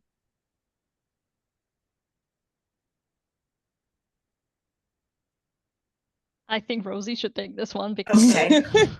I mean, I'm like self-published and Yeah. adult, so I was prepared to take this one, but I spoke first on the last one, so I didn't want to jump in. But Go for it. okay, so young adult fiction is a genre that is, I would say, maybe others can speak to this a little bit more, but I do think it is difficult to tackle kidlit in a self-published arena. It's not impossible, and it's not something I would necessarily discourage anyone from doing if that's the path that you want to take. But I do think it can be difficult because young people are this is just going to turn into like The hormones are this wild. is a marketing question. In terms of marketing to a young audience, you are marketing to parents and teachers and librarians, and basically you're marketing to gatekeepers. And on a self-publishing scale, the people who are reading in those spaces tend to be very online, and they tend to be consumers. if I Buddy. can, because I know someone that actually Yeah. self-publishes YA. If you're going to do that with any measure of success, you're going to need to find ways to basically get in contact with libraries, library Mhm. journals, and other gatekeeper tools, and that is absolutely almost the only way to go about it. It's not exclusively. If you're on the like higher hand of YA, I think you have more flexibility, but that's still very true. Like it's a Yeah. very different and difficult space to self-publish in. And so what I would say to that, though, is that within the YA readership community, there are I would say two distinct groups. And there are readers who are actual teenagers who are being given these books by those gatekeepers. And there are adults who have aged out of YA or who used to read YA in like the early 2010s, who still read YA because in many ways, adult science fiction and fantasy has been slower to catch up to the romance-centered storylines that they are excited about. Right now, we're seeing a renaissance of romantic fantasy. That is booming. So I don't think there's quite as much pressure to write romantic fantasy in YA as there has been previously, because the adult genre is starting to pick up the slack. And I'm just speaking from like a trad perspective. In indie, I think it has always been there. Because indie is always ahead of where traditional publishing is at all times, basically. But from a traditional publishing perspective, I will say publishers are still catering to that adult audience who reads young adult more heavily than they are catering to the actual young adult audience. And I personally think that is a misstep. I wish that young adult would be for young adults again, for teens, but it is difficult. And you'll see that there are books that are very obviously written for an adult audience or marketed toward an adult audience, despite being written for teens. And I don't necessarily think this is a bad thing across the board. I think that there is value in that, but it depends on what you're targeting. So like, for example, there have been some young adult books, Sarah J. Maas's books are all categorized as young adult, despite very much not being so. We also see, other romantasy type titles published in young adult that are pushing those boundaries. So it depends on kind of where you're aiming for. There is room for both. There is room for stories that do not center a romance. That is actually something that's asked for by teens a lot. I hear this from librarian friends who work in high schools, that their readers are asking for, do you have anything that doesn't have a romance in it? And they're basically having to say no because there's so few titles that are being published by traditional publishing and therefore available for those libraries to purchase through their channels that have that type of storytelling. So it is wanted. It is more difficult to publish, in my experience, and the advances that you get for it are generally lower. And that's hard. And I'm experiencing that myself. It's a struggle, but it's not impossible. So I would say, like, if your aim is to go for traditional publishing, this is a strategy conversation for you to have for yourself about, do you want to break into this genre no matter what? And if so, yes, absolutely write the romance. It will be easier. But if no, if you want to be true to yourself, if you're okay with maybe, joining this sort of publishing track and not getting as much marketing and not getting as much money and all that kind of stuff, but you want to be true to the stories that you want to tell, that's an absolutely valid way to do it. That's what I have done. That's what Alicia Dow has done. There are other writers in the space doing exactly that and succeeding. But there's also some of us who would like to make more money and sell out a little bit. And sometimes you have to do that before you're going to be allowed to write the stories that you want to tell. So there's different ways to do it. And it's a conversation that you have to kind of have for yourself about what you are willing to do to get published. It's whether or sure not you're up to the challenge. Yeah, a lot. But Munisa said something early on in the conversation about shying away from writing young adult, except in the context of the anthology because of that very thing. And I wonder if you want to weigh in on that. You know what's really interesting about the anthology is that like it's so well received. There's like clearly a hunger for these kind of stories. There's clearly a market for it. So I would say that if you do want to write an ace character, just like make it ace forward. Really like, you know, make that up and like front and center, like make that the thing that your story is. And I think that might be the way to do it, because that might make it easier for them to market the story and to position the story, and to also like make it visible to the readers who want that story. That's my take on it. But I have not written much YA, and like Rosie said, and I said that earlier, the reason why I write so much middle grade is, and also younger, is because I'm just like, I don't want to write a romance. Yeah. Fair enough. Yeah, I would love to extrapolate on what you just said about making the story like ace forward. Traditional publishing especially just loves to market books based on a checklist of identities, which can be a double-edged sword. It is both very helpful for reaching the people who need it most, but very limiting in that often books are written off as a specific thing and not given a chance. So for example, like I marketed my first book, Tarnished Are the Stars, very heavily as an ace forward book. And while I think that worked in some respects, in that I made a lot of connections with other ace people, and that was really amazing, and other ace writers, and I met Claudie, and that was like amazing.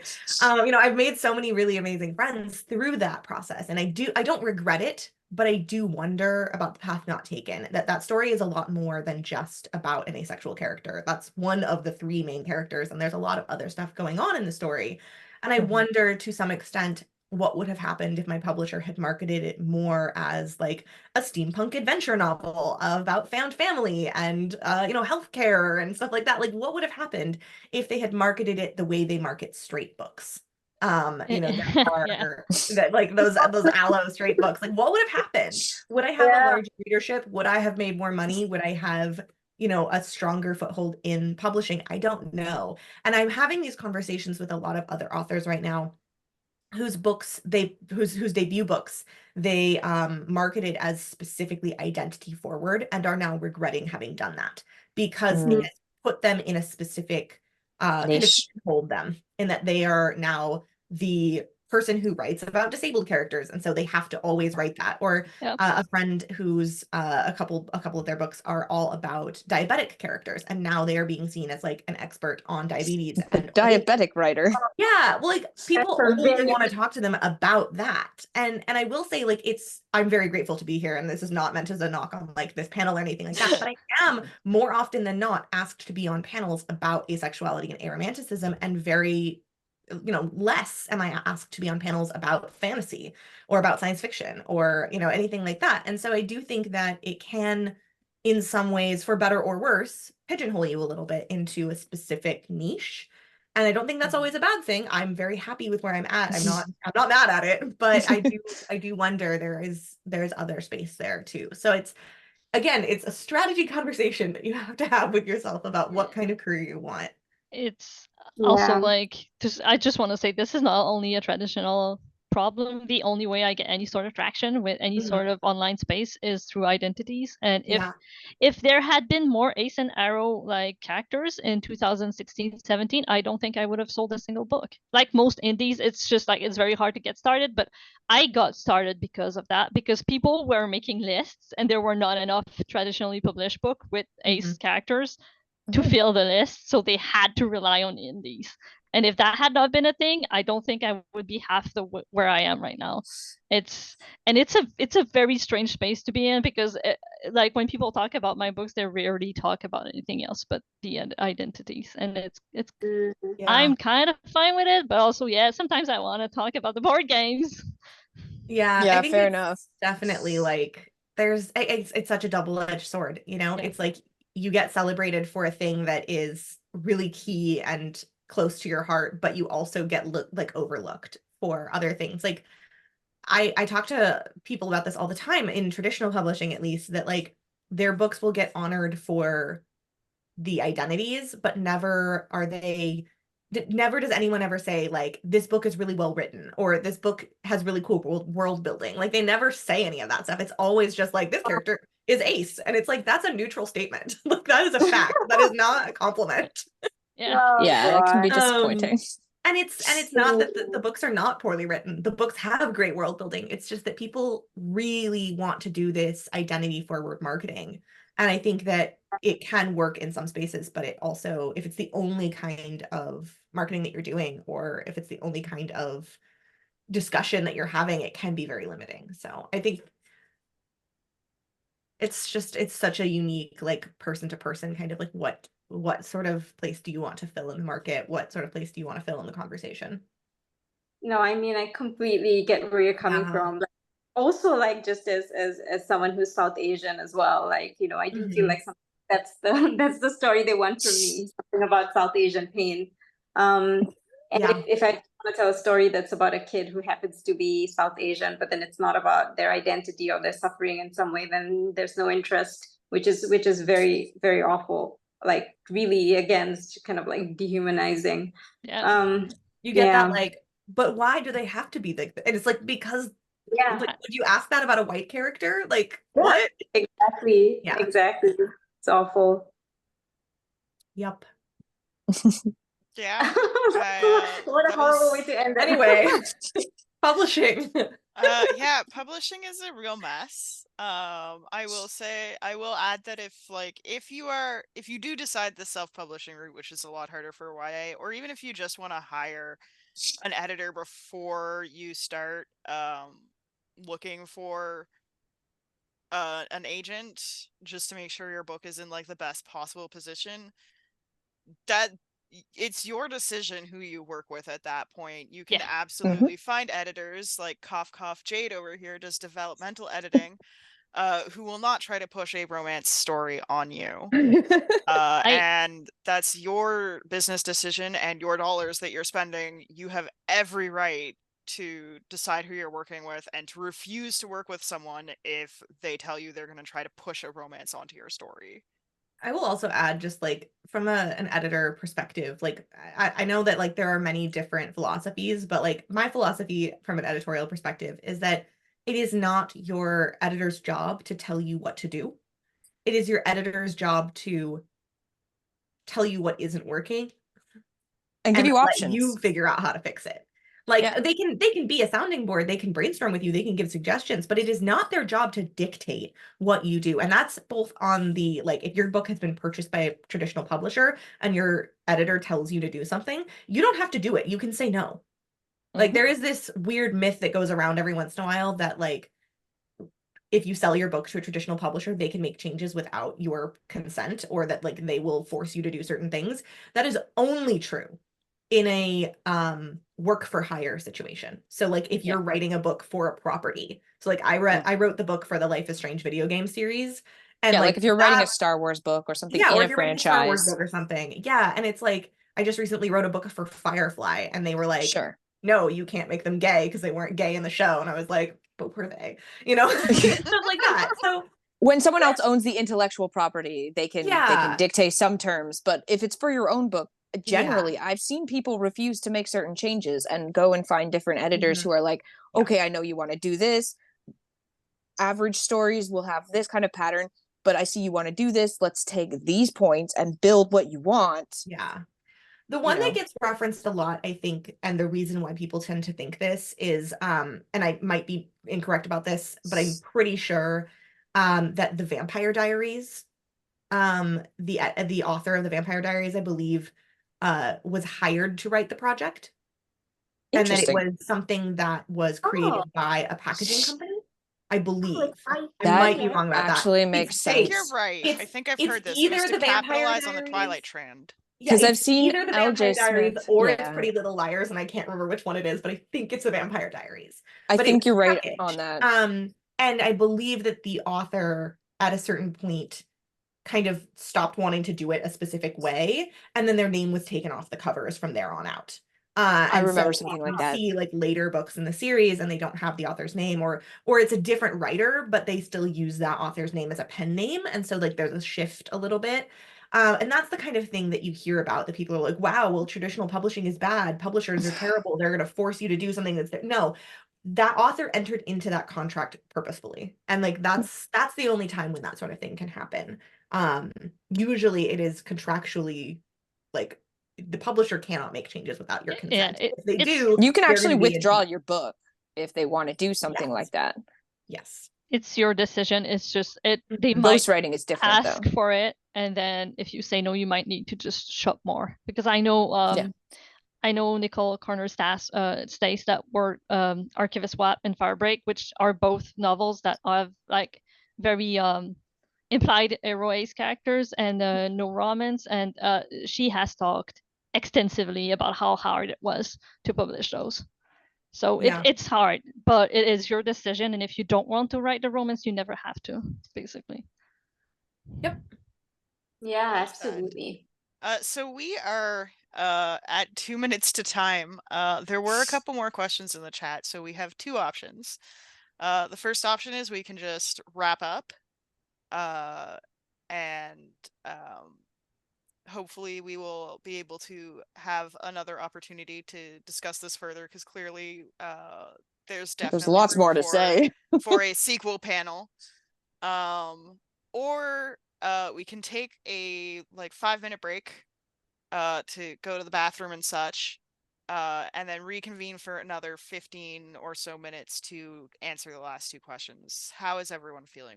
What is the ideal plan? My preference would be to not take a break if we're going to continue, to just go through just it. keep going. I need a 1-minute break because I really need to pee. Okay, yeah. Maybe like you can go and we can read the questions because they're right there in chat, and prepare our answers. Yeah, I can read the question while you go. That's fine. Yeah, all right, and like rapid fire them. Yeah. Yeah, so Jade, you take over. I gotta go to the bathroom. Okay, so one of our questions is from Jesse. I have a character in my series that isn't interested in romance and doesn't like physical touch unless they trust the person. But as an asexual person, I'm worried about identifying them as aromantic since it's not my experience. Is this something I should address, or should I avoid identifying them? Any advice you could offer would be great. Anyone want to speak to that? Is this a main character or a side character? I didn't catch that. It appears it's not specified. It's not specified. But like my while if Jesse wants to come in, one of the two main characters, he can go then. Okay, I've written main characters for not like my identity, and I feel like if all your characters are your identity and that's the only thing you ever write, it's just very boring. Yeah, and also just you're shackling yourself down to such constraints. So you should be allowed to write other identities. I would strongly advise getting a sensitivity reader if you can.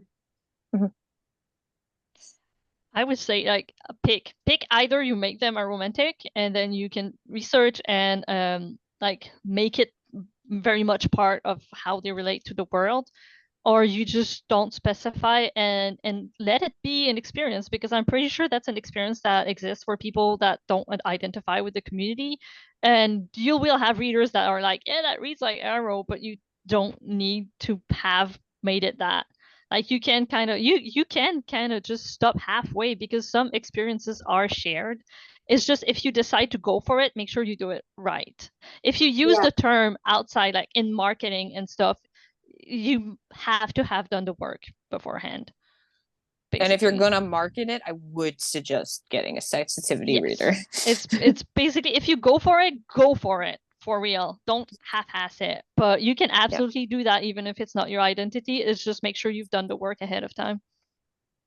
And I would like to encourage Jesse to write this character however you feel it is appropriate to write them. I think a lot of people think, oh, this isn't my identity, therefore I shouldn't. And I mean, I understand the, you don't want to write about, certain scenarios that you have no business writing about. But for something like this, I think it's fairly safe. And I also think it's good to have a variety of characters and explore different identities. Just as an example, going back to video games, I know a lot of trans people kind of discovered they were trans by playing as characters of the other gender or sex.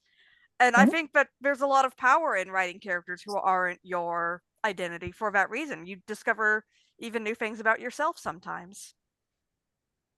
I think that's true even for when you are writing about your own identity. You Yes. discover things about yourself. And like, I feel like it's one of those like, Spider-Man memes like pointing at themselves dressed up as Spider-Man. Like when I'm writing a book and I start writing a character and then suddenly I'm like, oh, that's me. I'm like that. And I didn't realize. And it's often that will happen. So, explore it and kind of see what feels authentic and right for the character. And like everyone else said, pick a lane, because if you're going to market it, you should have done your due diligence to make sure that you've done it right. Any other thoughts, or should we do the next question? I think we can. Okay. Do you have any tips to reveal the protagonist's identity without it becoming a lecture or making one or more characters feel disgusting by violating another's privacy or looking like a pervert? I don't have like a very exact and direct tip, but I think something that people don't do enough is just look at the world building. Like the things like the Lotus. I like that. If you're, and this is a very fantasy and science fiction tip, I think, but if you're writing real world, like a lot of these communities have identifiers. Like we have pride flags, we have the black ace ring that goes on the specific fingers, and that's true for other communities as well. Like if any community that deviates from the norm will tend to have like in-group identifiers, Symbols and things like that. yeah, and if you can create those in your world, or just have ways or explore ways in your world that people just relate to different types of attraction or different types of relationships, and use that as a way to kind of mark the Arrow and Ace characters, that's a good way to go about it. That's not like unwanted advances or just like I'm gonna stop here and explain to you why I'm Arrow Ace. Yeah.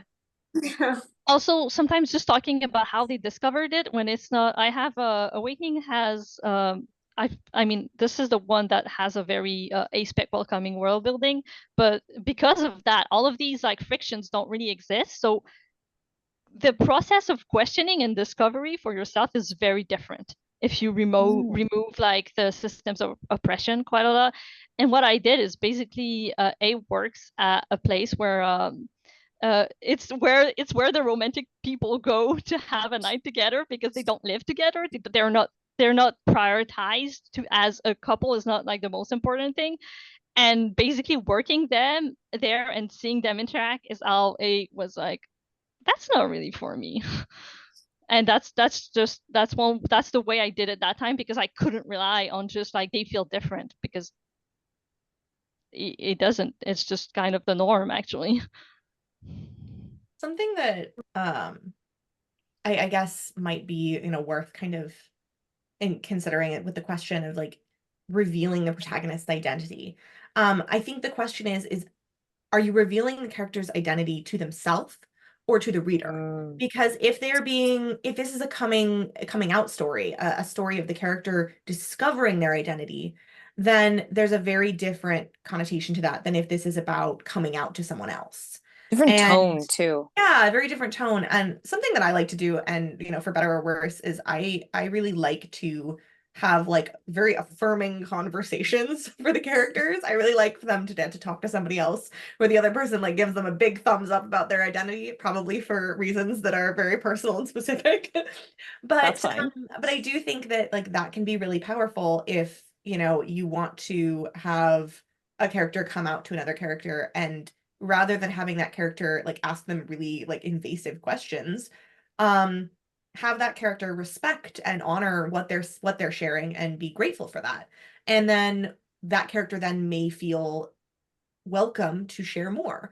And so it doesn't have to be an interrogation. It can be just a conversation that is really respectful and honest. But it can also be, you know, like we've talked about before, like a building of intimacy. Mhm. And so it just kind of depends on the context of the scene, I think. Um, I think that you might be, you know, considering a little bit more like without, you know, one or more characters feeling, you know, disgusting by violating another's privacy or looking like a pervert. And I think that that comes back to like the character that you're writing who might be like who might look like a pervert, who might feel disgusting by violating somebody else's, you know, privacy. Is this a character who is like making unwanted advances? Like that to me is, regardless of whether or not the character is aromantic or asexual, is kind of like troubling. So Mhm. I guess like taking a look at what that character's actions are that you're concerned about, and in a vacuum, does that still paint them in the same light? Like, are they still kind of violating other people? Like, if this character was aloe, would that still be a violation? And I think that like often we have a shorthand for aloe. Aloe folks have like a shorthand of like not asking for consent when they really should. And there's, you know, there's shorthands for like assuming that someone is flirting in a certain context when we really shouldn't assume that. And yes, it can be kind of clumsy to include that discussion, but it can also be really affirming and create a safe space for those characters. So I guess it's just like, you know, it depends on the context and it depends on what you're trying to do, but I would say that as long as they are treating the other character with respect, and as long as that character is meant to be seen in a positive light, then you should be in the clear. But if they are, you know, treating them in kind of a weird way and they're not supposed to be a villain, then maybe rethink that. I don't know. It would I would have to al- depend on the situation. I would also say, just as an editor, like people have, or some writers, especially first time writers, have seem to have this need that everything like looks really good and like really smoothly and not awkward. But some of these conversations are awkward and you can't get away from it. So sometimes it's better to just be awkward and curious and really make sure you're coming into the awkward with the right emotion as opposed to trying to avoid awkward. If that makes I also sense. think that awkwardness can often lend itself really well to comedy. Yes. And like Yes. lean in. Why not let it be that? Like it And to doesn't have emotional to be. vulnerability, because when you're awkward and you're not Yeah. sure if you're expressing yourself right, like the other person kind of trying to be like, is this what you said, Yeah. can really help with the expression of that and clarifying things for some of these characters. Yeah. I agree. Yeah, absolutely. Does anyone else have anything to add to that, or should we wrap up? Nothing to add here. I think you all put it very well. Awesome. All right then. Since we are over time, we will just wrap up. I want to say a big thank you to all of our wonderful panelists, especially for staying overtime. I really appreciate the time and care that you've put into answering all of these questions. I've definitely learned a couple things, and I hope that our participants have also learned a lot. And for anyone who's wondering, this session has been recorded. The video will be released to our event participants and to members of our sustaining membership program in a couple of weeks, and then they will go public on YouTube in probably a month or two. We also do have an upcoming event about the business of writing, understanding admin as a self-published author. So if you want to check that out, the link is going to be posted in the chat. And if you want to gain access to all of our future events, you can join our sustaining membership program at the $5 a month tier. That will give you automatic access to all of our writing tables, as well as the ability to vote on future panel topics and submit your questions in advance. And that just really helps us keep things going, because life is expensive, and as much as I would love to just casually do this for free all of the time, I can't afford to do that because I have to pay rent. So the more sustaining members we get, the more we can do. We have lots of things we want to be doing, lots of workshops we want to run, lots more events we want to do. So sustaining memberships really do help. Buying tickets for our upcoming events really helps. It all helps. And we are super grateful. And I do also want to give a final shout out to Renaissance Press, our sponsor, for giving us access to their Zoom so that we can have live captions. And again, thank you to all of our panelists. I'm going to stick around for a couple of minutes so folks can grab links to check out our panelists and to check out the Weeknight Writers Group and Renaissance Press. But you are all free to go, and thank you. Thank you. Thanks, everybody.